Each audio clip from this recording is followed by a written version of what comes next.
And joining me now is Lisa Curtis, a senior fellow and director of the Indo-Pacific Security Program at the Center for a New American Security.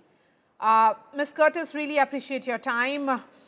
President Donald Trump, just a few minutes ago on Truth Social, has posted saying that the calls, basically he has said that Iranian patriots must go ahead and seize institutions, and he has promised that help is on its way.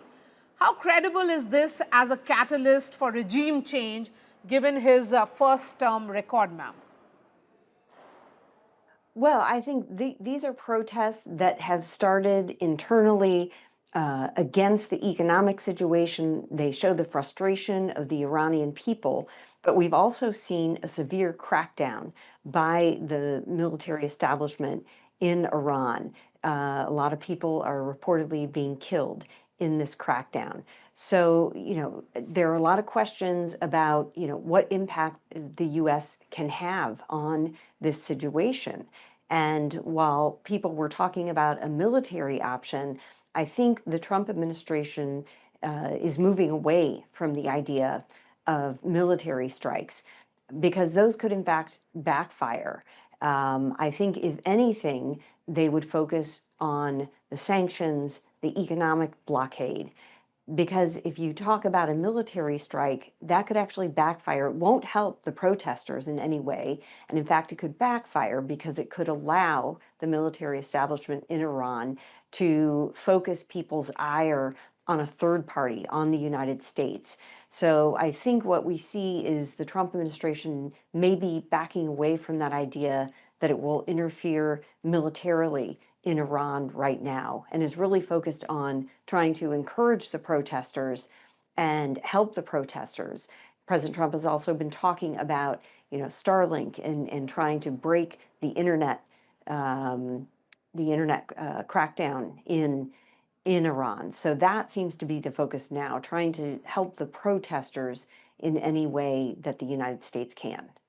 So are you then seeing this, that what's really on the table of US president is not military option, but perhaps the maximum pressure stance will be essentially of that tariff punishment or punitive tariff with any nation that trades with Iran?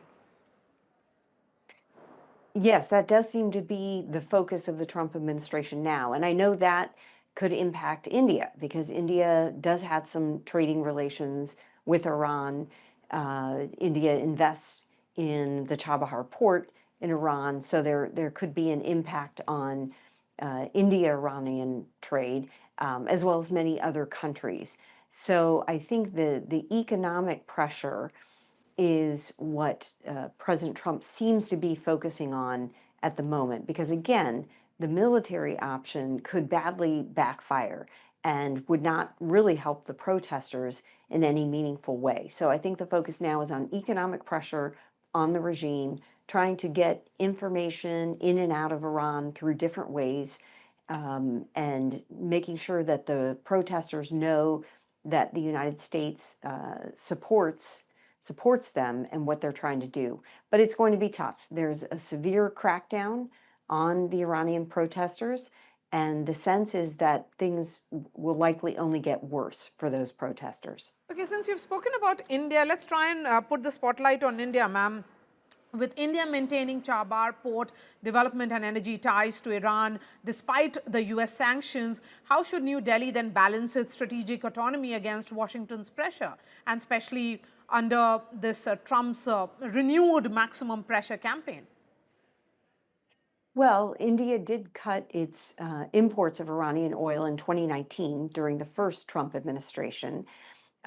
So, India has many trading partners. Iran is just one. So I think that, there will be a desire to work with the United States. We now have the arrival of the new US Ambassador to India, Sergio Gore, who arrived in India last week and has been making positive statements about the trade negotiations because there had been some concern that those negotiations had stalled. So there's some hope that with the arrival of the new ambassador, we'll see some new energy put into concluding those trade negotiations. So yes, the sanctions on countries that are trading with Iran won't be helpful, but at the same time, I think there is a desire on both sides, both the United States and India, to complete a trade deal and to move forward with the relationship. And so I think, we can have some hope that things will change. Of course, it was recently announced that India was invited to join Pax Silica, the critical and emerging technology group. And so I think this is a positive sign that the United States sees India as a critical partner on so many issues, defense cooperation, technology, trade and investment.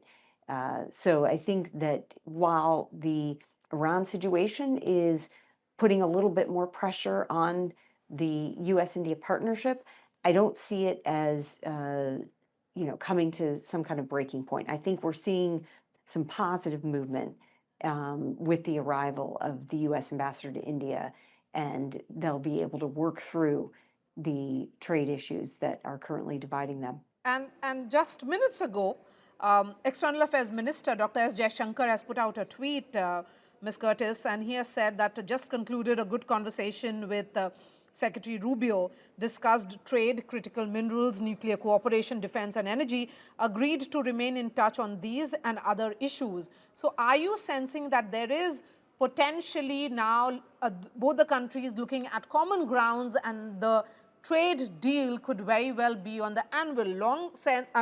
The sense in New Delhi was that a trade deal with US would be perhaps inked in 2025. That did not happen. In 2026, are you able to sense some kind of a timeline now?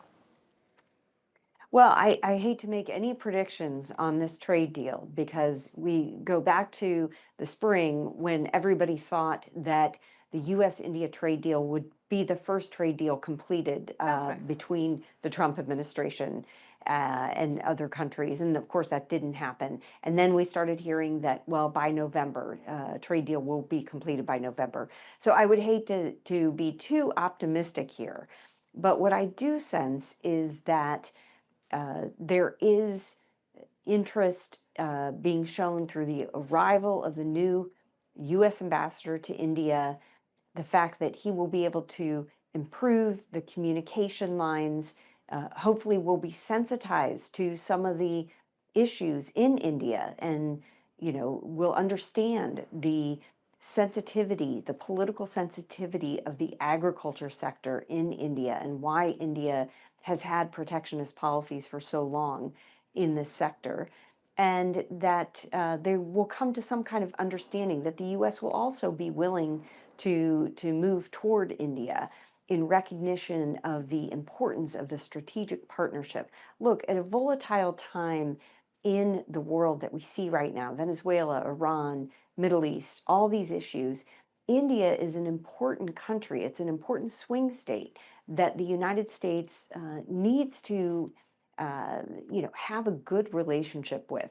So I think there's growing recognition of the importance of the U.S.-India strategic partnership, and there may be some willingness for more give and take when it comes to those sticky trade issues.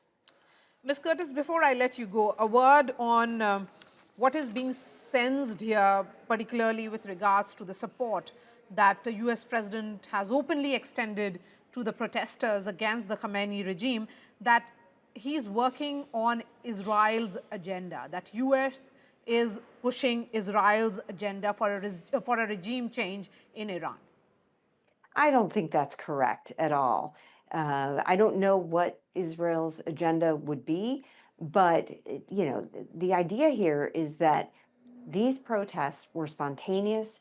They are because people are frustrated and fed up with the corrupt Iranian regime. They are fed up with the economic hardships that they face day in, day out. So they are organizing amongst themselves. This is not something that the United States has started. This has been organic. It has started within Iran itself. And so President Trump is simply trying to support those protesters for their freedom. And so I don't think it's correct to say that the US is really doing anybody's bidding except for the people of Iran and trying to support their aspirations for freedom, for political change. All right, Lisa Curtis. Pleasure speaking to you, ma'am. Thank you for joining us and sharing your thoughts. Of course, this is a developing situation, and we hope to connect with you again soon, whenever that deal is inked. Thank you for joining us.